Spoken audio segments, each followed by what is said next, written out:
যখন রমজান আসে ফুতিহাত আবওয়াবুর রাহমা আবওয়াবুল জান্নাহ, রহমতের সব দুয়ার আল্লাহ খুলে দেয়, জান্নাতের সব দুয়ার আল্লাহ খুলে দেয়।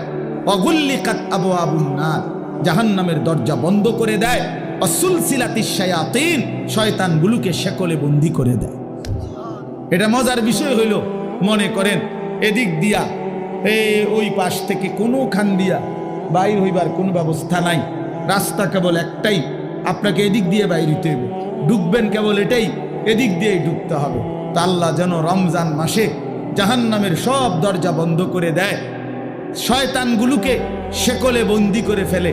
এবার আল্লাহ যেন বলে, বান্দা এটা রমজান, যেদিক দিয়েই আমল শুরু করবা, যে এলাকার থেকে আমল শুরু করবা, মানে আমার জান্নাতের দিকে হাঁটা শুরু করবা, তো কোনোখানে বাঁচবে না, কোনোখানে ভুল হবে না, পথ হারাইবা না, রাস্তা ভুল হবে না, অন্য কোনো দরজা দিয়ে ঢুকার সম্ভাবনা নাই।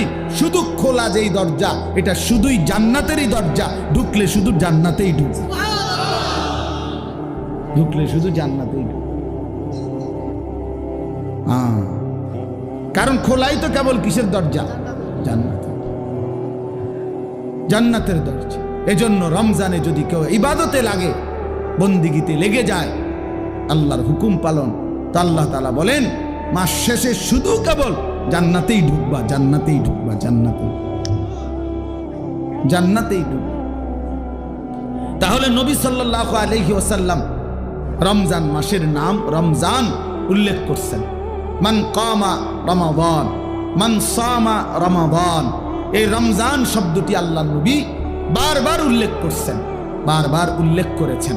তাহলে যেই নাম আল্লাহ উল্লেখ করছেন, যেই নাম নবীজি উল্লেখ করছেন, তাহলে এটা নিঃসন্দেহে দামি কিনা বলেন।